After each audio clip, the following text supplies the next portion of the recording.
Your cloud app might be contributing to climate change, even if it runs on 100% renewable energy. So, how is that possible? Well, cloud providers like Amazon Web Services, Google Cloud, and Microsoft Azure claim they are on a path to net zero.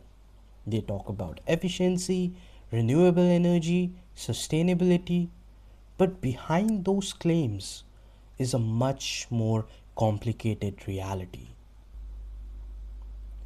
Let's start with a metric you will hear everywhere, and that is PUE, which stands for Power Usage Effectiveness.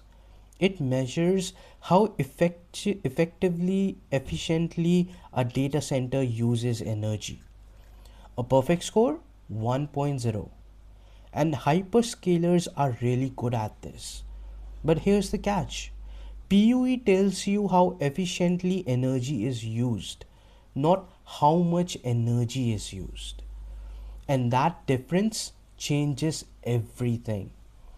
Imagine this: a data center improves its PUE from 1.5 to 1.1. That sounds like progress, right? But at the same time, its total energy consumption goes from 100 megawatts to 500 megawatts. It became more efficient while consuming 5 times more power. This is the paradox of modern cloud computing. Efficiency is improving, but total impact, that is accelerating. Now enter AI. Training modern AI models require massive GPU clusters running at megawatt scale. Compared to traditional workloads, AI can consume 10 to 50 times more power. And that demand is exploding. More models, more data, more compute.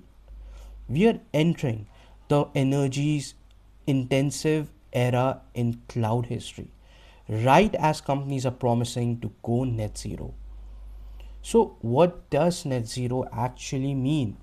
It doesn't mean zero emissions, it means emission produced minus emissions offset. So, if a company emits more carbon, they can still claim net zero by buying more offsets. Rising emissions don't break net zero claims, they just make them more expensive to maintain. And when you hear 100% renewable energy, it often doesn't mean your workload is powered by solar or wind in real time. It means somewhere at some point that energy was matched. Can you see the difference now? Your AI model could be running on fossil fuel at night and offset by a solar farm during the day. But the story goes even deeper. Renewable energy isn't infinite, it's limited, location based, and highly competitive. And hyperscalers are some of the largest buyers in the world. They sign massive energy deals, lock in supply, and secure access at scale. Which means when big tech company gets clean energy, someone else doesn't. Especially in emerging markets where grid capacity is already constrained. Cloud sustainability isn't just about carbon, it's about who gets access to clean energy first. Now, regulators are starting to catch up. The future isn't annual reporting, it's real time accountability.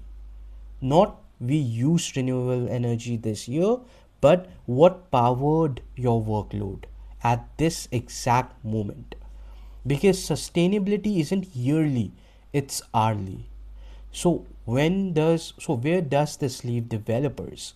For the first time, your architecture decisions have environmental consequences.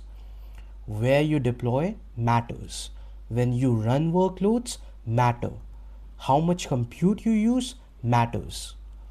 Different regions have different energy mixes. Some are powered by hydro, others by fossil fuels. Even timing matters. Running workloads when renewable supply is high can reduce real impact. Sustainable cloud isn't something providers give you, it's something you design for.